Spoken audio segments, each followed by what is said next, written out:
Bismillahirrahmanirrahim. Assalamualaikum warahmatullahi wabarakatuh. Alhamdulillahirrahmanirrahim. Kita bertemu kembali dalam materi kimia dasar, ya. Setelah saudara mengalami atau mengikuti ujian tengah semester, ya, mudah-mudahan hasilnya sesuai dengan yang diharapkan, ya, yaitu baik semuanya, dan kita lanjutkan pada materi setelah UTS, ya, dan pada kimia dasar masuk ke bab yang berikutnya, yaitu larutan 1. Jadi berikutnya juga larutan-larutan yang lain. Jadi larutan 1 membicarakan tentang jenis larutan dan konsentrasinya. Ya. Jadi mudah-mudahan pertemuan ini jadi bisa menambah gairah untuk pembelajaran berikutnya. Ya. Nah, ya, masuk ke materinya, ya. Oke. Sebelum ke materi intinya, ya, saya sampaikan suatu pesan, gitu. Yang pertama, pelajari kembali dengan baik bab stoichiometri, ya, hitungan kimia. Walaupun tidak semuanya, tapi ada bagian tertentu yaitu tentang hitungannya, ya. Nah, sebab bagian dari stoichiometri itu, kan, itu akan ikut dalam materi UAS, ya. Jadi insya Allah saya tidak lupa, gitu ya, karena pentingnya dalam pembelajaran kimia sampai semester berikutnya, gitu ya. Nah, hitungan kimia, maka akan saya singgung lagi dalam UAS, ikutkan dalam UAS. Yang kedua, ya, jadi itu yang telah saudara alami, ya. Yang sekarang ini simak dan kuasai dengan baik bab larutan 1 ini sekarang ini, ya.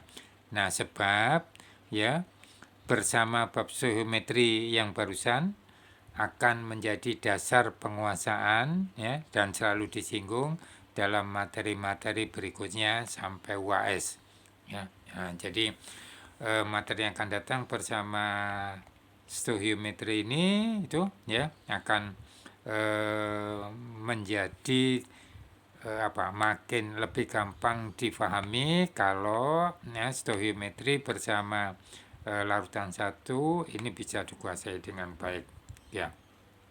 Nah, oke. Untuk masuk ke materi larutan 1, beberapa hal yang perlu saya ingatkan. Yang pertama adalah valensi. Saya sudah sampaikan di awal pertemuan, ya. Nah, khususnya valensi dari logam, ya. Nah, ya, jadi itu apal, ya. Jadi misalnya ferro berarti Fe2, Fe Fe3 dan seterusnya, ya. Nah, campuran, nah, masuk ke materi ini yang sudah, ini masuk ke materi ini, ya, untuk membekali, ya. Istilah campuran yang homogen, sebab nanti ada campuran yang tidak homogen. Homogen itu serba sama. Nah, serba sama itu artinya di setiap bagian campuran konsentrasinya sama. Misalnya, kalau larutan itu sirup, ya, gula dalam air. Di setiap bagian sirup rasa manisnya sama. Nah, jadi antara atas, bawah, kiri, kanan, tengah itu rasa manisnya sama, gula, ya. Jadi itu artinya serba sama. Ya. Nah, campuran serba sama ini itulah yang disebut larutan yang akan kita pelajari berikutnya. Ada campuran yang tidak homogen, ya, atau heterogen, disebut koloid.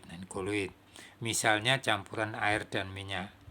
Saat dikocok bisa homogen, tetapi setelah didiamkan kemudian akan bisa kembali antara minyak dan airnya. Jadi tidak campur sempurna seperti larutan, ya. Nah, jadi masuk di bagian ini tidak kita bicarakan di sini, gitu, ya. Nah, atau bagian yang lain tentunya, ya. Nah, ini bagian larutan, ya. Nah, bagian dari larutan itu yang pasti ada pelarut. Nah, kalau sirup itu berarti pelarutnya air. Dan saat terlarut solut, ya. Jadi pelarut itu solvent, ya, larutnya solut. Larutannya solution, ya. Jadi larut campuran ini mungkin solution, ya, komponennya adalah pelarut solvent dan yang terlarut solut. Misalnya pada sirup gula dalam air, maka airnya adalah pelarut solvent dan gulanya adalah zat terlarut.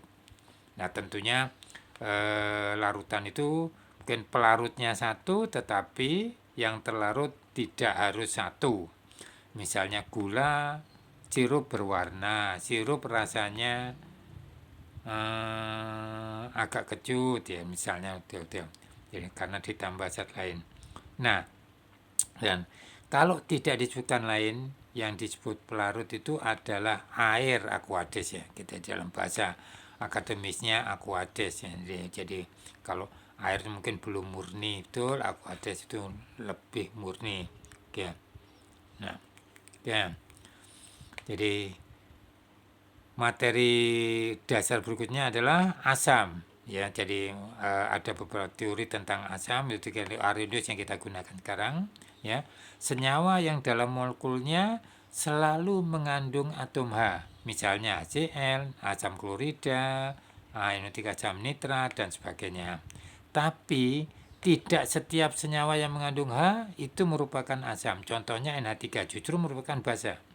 Ya, merupakan basa ini, basa. Nah, jadi asam ada H-nya, tapi tidak setiap mengandung H itu merupakan asam. Tuh. Nah, valensi asam nanti penting. Jadi kalau tadi valensi logam, ini valensi asam. Nah, berdasarkan atau tergantung dari banyaknya H dalam rumusnya. Misalnya HCl hanya satu, NO3 hanya satu. Jadi, nah ini valensinya satu. Ini valensi 2, H2SO4 asam sulfat, asam karbonat. Valensi 3 asam fosfat, fosfit, fosfat. Ya, tuh jadi H3. Nah, jadi berdasarkan banyaknya atom H dalam rumus molekulnya. Ya. Nah, yang berikutnya basa. Rumusnya selalu ada OH-nya. Ya, selalu ada OH-nya. NaOH, NH4OH, CaOH2. Nah, kenapa kok ini satu, ini dua? Nah, jadi berdasarkan valensi basa. Valensi basa adalah valensi logam. Nah, karena itu pentingnya valensi logam. Ya, jadi kalau Al berapa OH-nya? 3. Zn berapa OH-nya? 2, karena tahu valensi logam. Ya, jangan lupa, tidak boleh lupa. Farmasis tidak boleh lupa valensi. Nah, contohnya valensi 1 amonium hidroksida, KOH, NaOH dan sebagainya. Valensi 2 logam-logam yang valensi 2. Ini ferro, ya, BaCa. Nah, itu OH-nya 2. Ferro OH2. Yang valensi 3 feri, Al valensi 3. Ini setani, sebab ada setano yang valensi 2. SnOH2 setano. Ini setani. Ya. Jadi kalau asam banyaknya H, basa banyaknya OH. Banyaknya OH tergantung pada valensi basanya, valensi logamnya. Nah, NH4 itu pengganti logam valensi 1. Ya, jadi KOH, KNA, ya, Li gitu ya. Nah, oke. Yang valensi 2 Ca, Ba, Sr dan seterusnya, ya. Jadi jangan lupa valensi logam. Oke. Nah, sebab ini penting nanti di larutan berikutnya selalu ya ini disinggung. Oke. Nah, masuk ke materinya ya. Jadi kalau tadi mendasari supaya pembahasan berikutnya itu akan makin gampang untuk bisa dikuasai gitu ya. Nah, pengertian tentang dan jenis larutan. Pengertian tentang larutan tadi sudah disinggung. Larutan itu apa? Larutan itu adalah campuran homogen dari dua atau lebih zat. Nah, pasti salah satunya adalah pelarut. Nah, yang lain yang terlarut. Yang terlarut bisa satu atau lebih. Contohnya sirup, larutan gula dalam air. Nah, jadi airnya pelarut, ya, solvent, gulanya yang terlarut. Tuh. Nah, jadi ada beberapa macam jadi jenis larutan, ya. larutan padat dalam cair. Ini yang banyak ya, yang banyak disinggung, ya banyak disinggung. Karena itu saya beri warna merah ini, ya, itu ini yang penting banyak disinggung. Tuh. Jadi padat dalam cair, sirup, air garam, ya, pelarutnya tidak disebutkan lain air. Jadi sirup, gula dalam air garam berarti garam dalam air, oralit dan sebagainya yang dia. Cair dalam cair, alkohol kompres. Ya, di apotek kalau kompres 70%. Ya, 70% itu 70%-nya adalah 70 bagiannya adalah alkohol, yang sisanya 30 bagiannya itu adalah air. Ya. Gas dalam cair, oksigen terlarut. Nah, DO itu dissolve oksigen, jadi oksigen yang terlarut. Ya, jadi misalnya dalam akuarium oksigen yang terlarut diperlukan untuk bernafasnya ikan, ya, itu, ya, termasuk hewan atau binatang yang lain. Ya, ya. Larutan gas dalam gas, udara. Nah, udara itu adalah campuran gas yang homogen. Jadi udara itu bukan hanya O2, tetapi justru O2 cuma 20%, yang 80% sebenarnya N2-nya. Oke. Dan gas-gas yang lain jumlahnya kecil, banyaknya kecil. Larutan padat dalam padat, nah, campuran padatan, misal produk perunggu campuran sen dan tembaga, seng dan tembaga. Nah, komponen larutan tadi disinggung, pelarut adalah solvent, ya, nah, terlarut solut, nah larutannya sendiri solution, ya. Jadi contohnya pada air, pada sirup, airnya adalah pelarut dan gulanya yang terlarut. Nah, kalau ditambahi ya sirup warnanya merah karena dia tambah. Sirup rasanya agak asam gitu karena ditambah asam citrat dan sebagainya. Tuh. Ya. Jadi umumnya pelarutnya solvennya satu, umumnya air, yang terlarut lebih dari satu, ya. Jadi misalnya yang kita temukan di kantin, ya. Jadi soda gembira, soda gembiranya air, ya. Nah, solvennya apa saja, udah, artinya solutnya apa saja, udah menjadi ada gula, jadi sirup, ada susu, ya, dan sebagainya, udah, tuh, ya. Nah, catatan pada larutan padat dalam cair itu sudah biasa, ya. Nah, padatnya adalah yang terlarut solut dan cairnya adalah solvent pelarut, ya, seperti pada sirup tadi hukumnya. Larutan cair-cair, nah ya jadi cair-cair, contohnya tadi pada alkohol klorida. Seharusnya cair yang lebih sedikit itu adalah solutnya, dan cair yang lebih banyak, zat cair yang lebih banyak itu pelarutnya, solvent.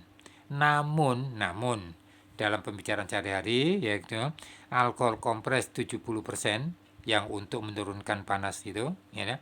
Nah, seharusnya ya yang lebih banyak itu kan alkoholnya, bukan airnya, karena airnya hanya 30 bagian. Nah, seharusnya air dalam alkohol.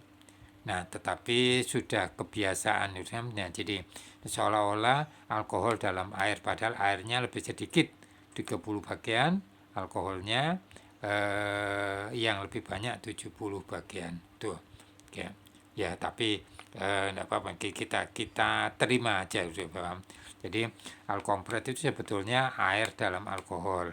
Tuh sebetulnya, ya, tapi jadi seolah alkohol dalam air walaupun airnya lebih sedikit, ya, ya, asalkan kita tahu aja, ya. Nah, macam larutan berdasarkan daya hantar listriknya. Jadi ternyata bahwa ada larutan yang bisa menghantar dan tidak menghantar listrik. Ya, jadi artinya kalau ditambah elektrode ke dalam larutan itu, ya, jadi elektrodenya itu bisa menunjukkan voltase, ya, bergerak jarumnya voltase, berarti ada aliran listriknya. Larutan non elektrolit, nah jadi non itu berarti tidak, elektro itu berarti menghantar listrik, tidak menghantar listrik, ya, larutannya apa sebetulnya yang tidak menghantar, tergantung pada solutnya. yaitu solutnya yang tidak menghantar listrik, solutnya ya, artinya yang terlarut. Nah, tapi karena terlarut itu sudah campur dengan air, menjadi larutan. Ya, jadi solutnya tidak terurai menjadi ion-ionnya. Contohnya sirup, gula dalam air. Gula itu rumusnya begini. Ya. Nah, gula itu hanya larut, berubah bentuk dari padat menjadi larut. Ya, cair larut. Ya, ikut dalam airnya. Larutan urea, jadi untuk pupuk itu. Nah, umumnya solutnya zat organik, walaupun tidak semuanya, ya tidak semuanya, tapi umumnya zat organik. Ada zat organik yang punya dapat mengantar listrik, tapi tidak kuat. Ya. Larutan elektrolit, ya, menghantar arus listrik. Elektrolit itu berarti listrik ya. Nah, karena solutnya terurai, dalam larutan itu terurai menjadi ionnya. Contohnya air garam, dioralit gitu misalnya gitu ya. Jadi infus kan gitu. Nah, dalam larutannya NaCl padatan itu berubah menjadi Na+ dan Cl- ion-ionnya. Umumnya solutnya zat anorganik, ini kan anorganik nih. Walaupun ada organiknya, organik asam asetat ya. Nah, jadi asam cuka itu eh, organik tapi yang menghantar listrik. Tuh, nanti kita lihat di berikutnya. Oke. Nah, elektrolit ini ya kekuatannya yang elektrolit saja. Nah, kalau kalau non elektrolit kan tidak punya daya jadi logam. Yang elektrolit nih ada yang kuat, ada yang lemah. Artinya apa? Yang kuat itu terionkan sempurna, berarti semua bagian, seluruh bagian. Alfanya satu bagian. Kalau dalam persen 100%. Nah, yang termasuk elektrolit kuat itu perhatikan ini, ada 3 bentuk. Yang pertama asam kuat, basa kuat, dan semua bentuk senyawa garam. Nah, garam semua. Tapi kalau asam basa yang kuat, sebab nanti ada asam basa yang lemah. Nah, itu ya. Nah, elektrolit kuat terurai sempurna jadi ion-ionnya, semua itu berarti seluruh bagian ya, tidak ada sisanya. Nah, jadi alfanya satu, alfa itu bagian yang terurai, satu bagian berarti kesemuanya. Asam kuat, hafalkan ini, klorida, bromida, yodida, nitrat, sulfat, perklorat ya. Jadi HCl, Bri, nitrat, sulfat, nah jadi perklorat.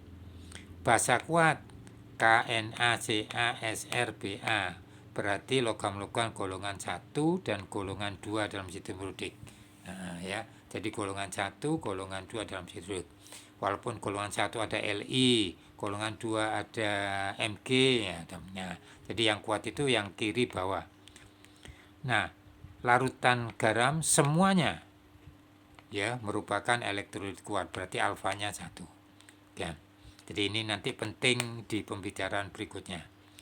Yang kedua, larutan elektrolit lemah, terurai tapi tidak semuanya, berarti sebagian. Alfanya kurang dari 1 pecahan. Misalnya 0,4 atau 40%.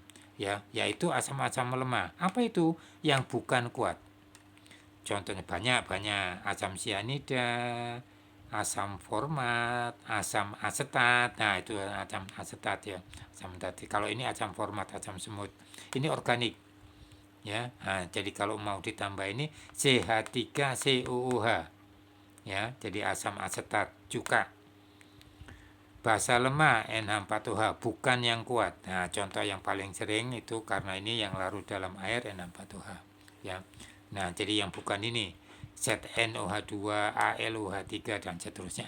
Pokoknya bukan ini. Hafalkan ini. Nah, yang bukan ini adalah ini. Tapi ini semua garam itu adalah elektrolit kuat, alfanya 1. Oke. Nah, tadi alfa, nah, jadi derajat peruraian. Kalau derajat peruraiannya 1 bagian berarti semua, berarti alfanya 1. Ya. Nah, artinya yang kuat. Yang lemah tidak 1. Kalau ini dalam satuan bagian, ini dalam satuan persen. Nah, jadi kalau ini 0,4 berarti 40%. Ya, betul. Tapi kalau kuat berarti 1 bagian 100%. Nah, dalam hal ini, dalam bagian ini alfa tidak disinggung, ya artinya tidak difungsikan, ya hanya pengertian aja, tapi digunakan nanti pada pembahasan berikutnya, ya di larutan berikutnya. Nanti akan kita singgung kembali itu. Oke. Nah, jadi setelah tadi jenis, ini pernyataan konsentrasi. Konsentrasi adalah banyaknya solut terlalu dalam larutan. Ada larutan yang disebut pekat dan ada yang encer. Yang pekat berarti solutnya banyak. Yang encer solutnya sedikit. Misalnya sirup kental berarti gulanya banyak. Sirup encer rasanya tidak terlalu manis, solutnya sedikit. Oke. Nah, pernyataan konsentrasi ya ada beberapa. Yang pertama, molar. Molaritas, molar disikat M besar. Ya, definisinya adalah banyaknya mol. Jangan lupa, mol solut dalam 1 liter larutan. 1 liter larutan. Sebab nanti ada mol tidak dalam 1 liter larutan. Ada.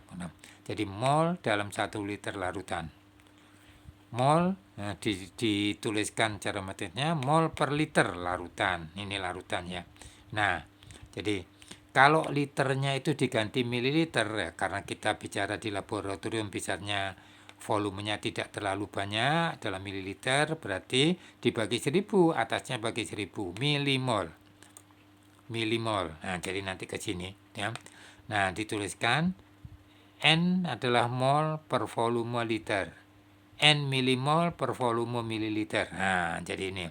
Jadi kalau mol per liter, milimol per mililiter. Nah, milimol itu apa? Di bawahnya. Karena mol itu gram per mililiter, gram per mr, atau milimol berarti miligram per mr. Ya, jadi mr-nya tetap, cuman diganti. Kalau ini milimol, ini miligram. Ini gram. Nah, jadi molar. Nah, ini. Jadi ini molnya dijabarkan, dirinci. Mol itu gram per mr. Volumenya liter.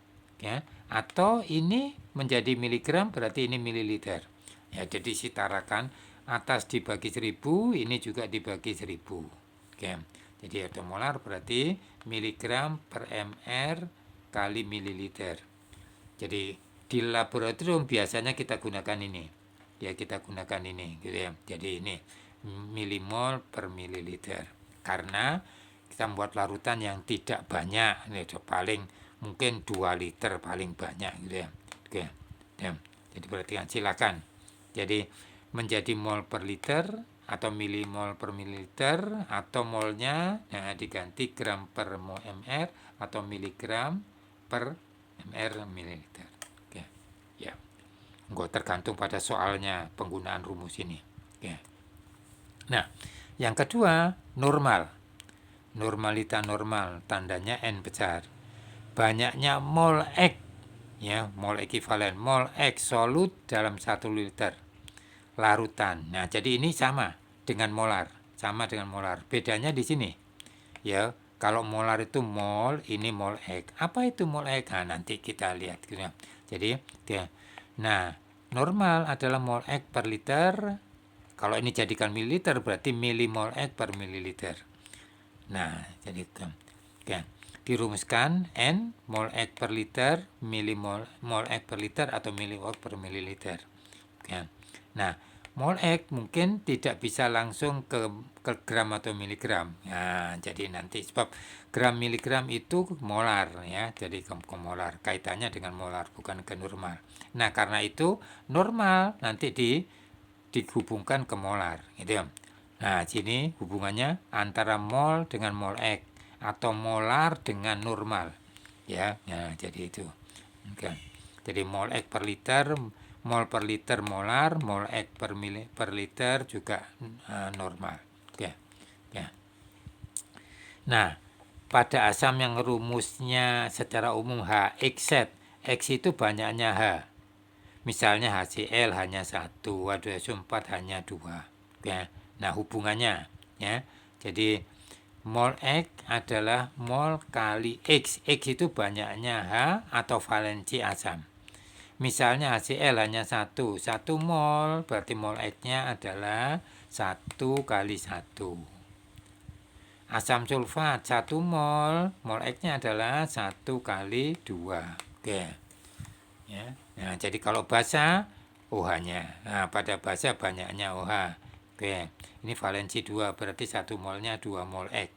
Nah, berarti gitu ya, sehingga dituliskan begini gitu ya. Jadi hubungannya kalau ini mol dengan mol X, sekarang molar dengan normal. Nah, oke, nah jadi hubungannya antara normal dengan molar. Karena ini mol X per liter, ini mol per liter. Nah, sudah sama per liternya, tinggal mol dan mol X gitu. Nah, untuk asam, normalita adalah molarita kali jumlah H, valensi asam. Untuk basa, normalita adalah molarita kali jumlah OH, basa. Nah, contohnya seperti ini. Pada asam HCl 1 molar 1 N, karena 1 kali 1. Pada asam 1 molar 2 normal, 1 kali 2 valensinya. Pada basa, valensi 3, 1 molar 3 normal. Ya, jadi normalnya adalah molarnya kali banyaknya OH dalam basa, banyaknya H dalam asam. Ya. Nah, untuk asam ini atau normalita adalah molarita kali valensi asam untuk asam. Untuk basa kali valensi basa. Nah, molar, nah itu miligram per mr mililiter. Nah, tadi udah di rumus atas ini. Nih, ya, molar adalah miligram per mr mililiter. Ya, nah, langsung oke. Nah, molar adalah miligram per mr mililiter. Nah, karena ini normal, berarti kali valensi basa untuk basa, kali valensi asam untuk asam. Jadi ini pakai mililiter ya, per liter berarti miligram. Ya, mililiter per mr itu milimol. Per mililiter jadi molar. Oke. Jadi perhatikan ini, contoh soal. Ya. Berapa normal asam sulfat yang konsentrasinya 3 molar? Ini normalita N besar, ini M besar. M besar. Nah, normalita molar kali valensi asam, valensinya 2. Berarti molarnya 3, valensinya 2, 6. Berapa miligram NaOH ya, yang MR-nya 40 dilarutkan dalam 50 ml air agar konsentrasinya 2 molar. Ya. Nah, jadi hitung juga normalitanya N-nya. Molar miligram per mr mililiter masuk. Nah, mr-nya 40. Ya, miligram dicari. Mililiter tahu 50. Nah, jadi miligram adalah molar kali mr kali mililiter. Molar. Nah, jadi molarnya 2. Ya, mr-nya 40, volumenya 50 ml, berarti 4000 mg atau 4 gram. Ya, jika pertanyaannya miligram berarti 4000 mg ya, atau 4 gram. Normalita molarita kali valensi. NaOH valensinya 1, berarti 2 kali 1, 2. Nah, jadi dalam valensi 1 berarti molarita sama dengan normalita. Ya. Ya. Nah, yang ketiga molalita, bukan molar, molal. Ya, molalita, molal, singkatannya M kecil. Definisinya, mol solut sama dengan molar, tapi dalam 1 kg pelarut. Bukan 1 liter larutan. Kalau larutan itu campuran. Kalau pelarut itu hanya pelarut. Ya, jadi kalau ini saya kembali ke sini. Oke. Oke. Nah, larutan itu berarti solut ditambah solvent. Oke, ya. Larutan. Nah, jadi ini larutan, oke. Ya, jadi ini nih 1 liter larutan. Larutan itu berarti solut tambah solvent. Tapi molal, nah, molal, oke. Nah, 1 kilogram pelarut. Nah, ingat di air, ya. Nah, jadi air nih, pelarutnya air, ya kilogram itu liter. Nah, jadi kalau gram mililiter. Karena massa jenisnya satu, ya. Nah, jadi 1 kilogram berarti desimeter kubik atau liter. Ya. Nah, jadi mol solut berarti sama molnya. Mol itu adalah gram per mr, ya. Jadi gram per mr, ini gram per mr. Oke. Nah, kemudian 1 kilogram pelarut, perhatikan molar N per W, bukan N per apa per V, bukan per V. Ya, kalau V liter larutan, ini W berat pelarut dalam satuan kilogram, tapi ini dalam 1 mol. Tapi kalau ini milimol, nah berarti ini dalam gram. Nah, jadi N ya, jadi gram per mr. Oke. Jadi rumusnya ya molar itu gram per mr itu berarti mol per kilogram pelarut. Nah, atau diperkecil menjadi ini gram jadi miligram, berarti kilogram menjadi gram pelarut. Ya. Nah, jadi untuk pelarut air massa jenisnya 1, kilogram adalah liter, ya, atau liter adalah kilogram, ya. Nah, jadi mililiter adalah gram. Ya. Nah, perhatikan ya, berapa gram KUH MR-nya sekian dilarutkan dalam 200 ml air. Nah, berarti ini bukan larutan ya. Ya, mililiter air. Solutnya, solvennya aja. Supaya diperlarutan 2 molar. Nah, pelarutnya adalah air 200 ml ya 0,2 liter berarti 0,2 kg. Masukkan ke dalam rumus modifikasi. Ya, ini. Jadi rumus yang ini yang masuk ke sini. Ya. Nah, jadi ya, ini sudah kilogram ya. Nah, jadi masuk ke rumus ini, ya. Sudah kilogram 02 ya, ditanya gram, mr-nya 56, berarti tahu molalnya per molalnya 2. Nah, jadi kemudian ini 2, ini ditanya mr-nya 56, ini 0,2. Ya. Ya, ya, jadi karena sudah diubah ke kilogram ini, kalau dirubah ke gram ini. Oke. Ya. Ya, tinggal hitung. Nah, yang keempat fraksi mol atau mol fraksi, ya. Jadi jadi fraksi mol atau mol fraksi tandanya X besar, ya. Merupakan perbandingan mol. Nah, perbandingan mol ya dari solut terhadap mol campuran. Nah, mol campuran itu bukan jadi satu, tapi mol solut ditambah mol solvent. Ya, nah, jadi kadang sebenarnya solutnya bisa lebih dari satu. Nah, tapi ini secara sederhana kalau solutnya satu macam, gitu ya, hanya satu. Ya. Nah, X solut adalah mol solut per mol solut ditambah mol solvent. Oke. Nah, kalau campuran itu terdiri 2 komponen, misalnya sirup hanya gula dengan air, misalnya, ya. Jadi komponennya A dan B. Apakah gulanya itu A atau B, tidak masalah. Nah, tapi XA adalah mol A per mol A ditambah mol B. XB mol B per mol A ditambah mol B. Nah, jadi karena ada 2 komponen, berarti fraksi mol A ditambah B totalnya sama dengan 1. Ya, jadi kalau 3 berarti mol 1 per mol 1 tambah mol 2 pada mol 3. Jadi XA, XB, XC 1. Ya, tuh. Jadi ini kan satu bagian, seluruh bagian, fraksi mol bagian. Jadi fraksi itu bagian. Ya. Nah, ini solut. Kalau solvent berarti X solvent, mol solvent per mol solut ditambah mol solvent. Jadi ininya tetap, hanya beda ini tergantung. Oke.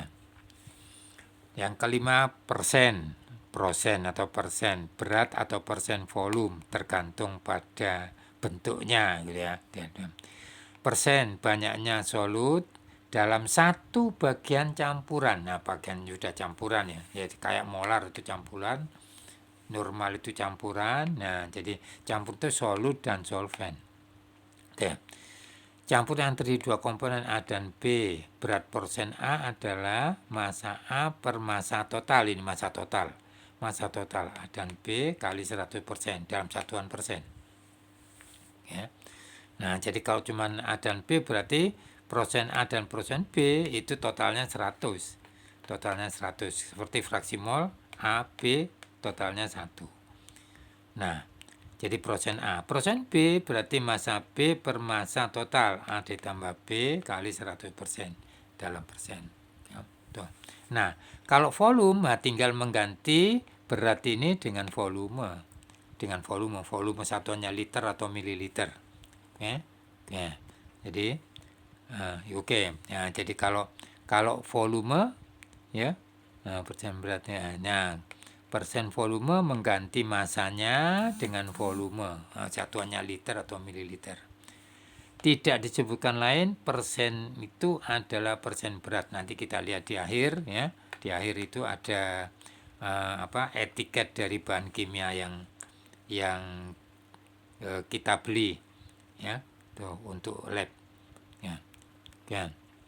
Nah, contoh dalam suatu wadah berisi larutan asam sulfat pekat nih, jadi asli pekat. Nah, informasinya ya, rumusnya 24, mr-nya sekian, kadarnya 96%, massa jenisnya 1,4. Di etiket ini, di informasi bagian wadahnya. Ditanya molar, normal, molal, dan fraksi mol solut. Nah, solut itu berarti asam sulfatnya, semuanya. Molar solut, molar sulfat, normal sulfat, molal sulfat, dan fraksi mol sulfat. Oke. Nah, perhatikan berikutnya. Berat 1 liter larutan, ya, gitu. Jadi ini kan larutan. Massa jenisnya 1,84. 1 liter, nah, jadi volumenya 1 liter, maka beratnya adalah 1 kali massa jenisnya. Ya, jadi massa jenis kan berat per volume. Ya, beratnya berarti massa jenis kali volume. Massa jenis ya, volumenya liter dalam kilogram. Karena ini liter, ini kilogram. Ya, jadi 1,84 kilogram jadikan gram 1000 kali. 1840. Nah, kadar asam sulfat 96%. Artinya 96/100 kali berat total ya. Nah, beratnya 1766,4 gram. MR-nya 98. Nah, dan itu ya. MR-nya 98. Ya, jadi gram per MR adalah mol. Ya. Nah, dalam 1 liter. Nah, dalam 1 liter sudah dibuat dalam liter menjadi molar, yaitu 18,02 molar. Ini tepatnya gitu ya. Nah, normalita molar kali jumlah atom valensinya. Jadi 36,04. Ya, 36,04 normal karena valensi asam sulfatnya 2. Nanti kita bandingkan dengan aslinya di etiket ya. Tuh.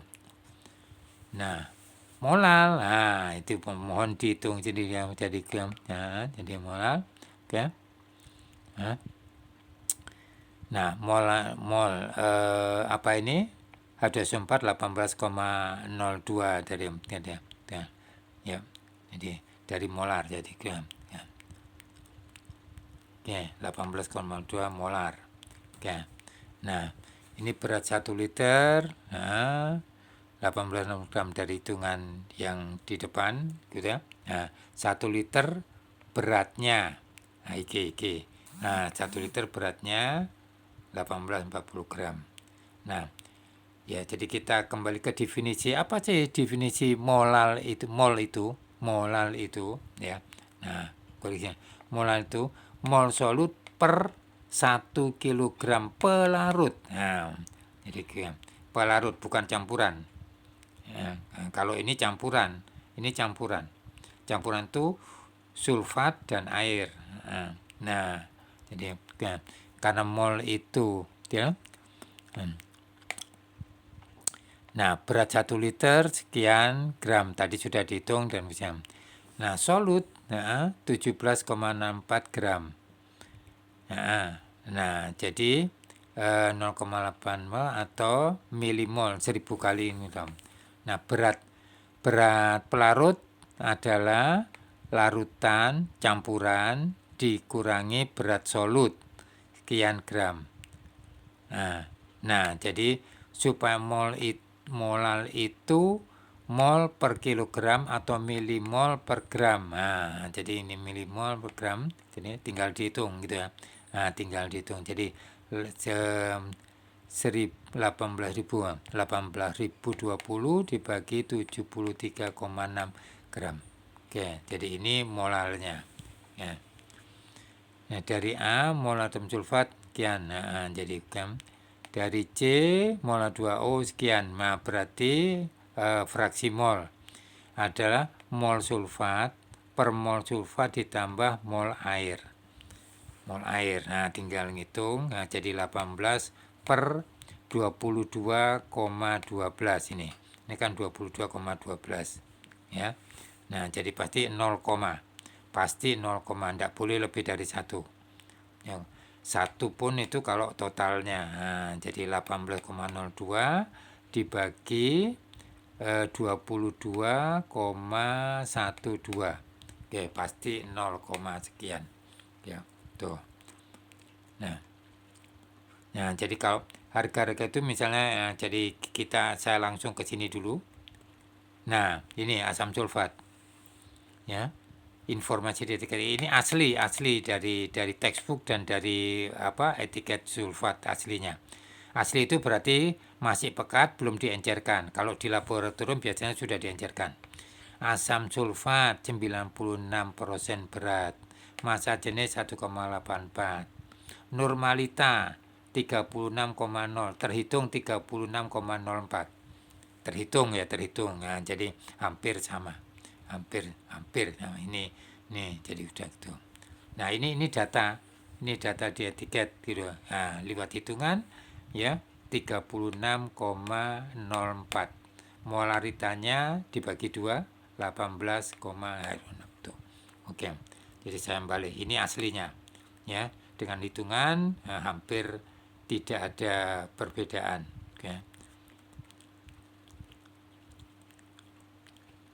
Nah, di laboratorium kita biasa mengencerkan yang pekat. Nah, sekarang bagaimana pengaruh pengenceran terhadap konsentrasi itu? Oke, proses pengenceran itu adalah penambahan pelarut air. Ya, biasanya air. Nah, pada proses pengenceran berarti volumenya bertambah. Misalnya 5 ml menjadi 10 ml, menjadi 100 ml. Nah, berarti kan volume campuran bertambah. Tapi massa solut tetap tidak bertambah. Yang bertambah kan volume kan ditambah air. Ya, yang tambahkan solvennya, ya, solvennya bukan solutnya. Massa solut tetap, karena massa solut tetap berarti gramnya juga tetap. Ya, nah, jadi molnya solut tetap. Nah, itu ya. Jadi massa solut gramnya tetap, karena MR-nya itu tetapan, tetap berarti molnya tetap. Oke. Nah, karena molarnya itu mol per volume, molnya tetap, volume bertambah, nah, berarti kan makin kecil. Pengenceran menyebabkan konsentrasi makin kecil. Sudah rumusan itu pasti. Diencerkan konsentrasi makin kecil. Ya. Jadi makin encer itu berarti makin tidak pekat, makin encer. Nah, perubahan ini dirumuskan sebagai berikut. Ya. Jadi proses pengenceran itu menyebabkan perubahan konsentrasi. Perubahannya C1V1 sama dengan C2V2. C1 itu apa? C concentration ya, konsentrasi. Konsentrasi bisa dalam bentuk molar, normal, molar, bisa persen. Nah, C2 ya konsentrasi sama C-nya itu. Konsentrasi awal, konsentrasi akhir setelah diencerkan. Ini sebelum diencerkan. Ya, awal sebelum diencerkan, akhir setelah diencerkan. Tuh. Nah, V1 volume awal. Ya, yang mula-mula, kata yang lebih pekat tadi, yang lebih pekat diambil berapa mililiter, ditambah air menjadi V2. Nah, V2 volume akhir. Volume akhir itu volume mula-mula ditambah volume tambahan air. Ya, volume air yang ditambahkan. Ya, jadi bukan volume airnya saja, ya, tapi volume air plus larutan mula-mula. Berarti kalau 5 ml diencerkan sampai 100 ml, berarti penambahan airnya 100 dikurangi mula-mula. Oke.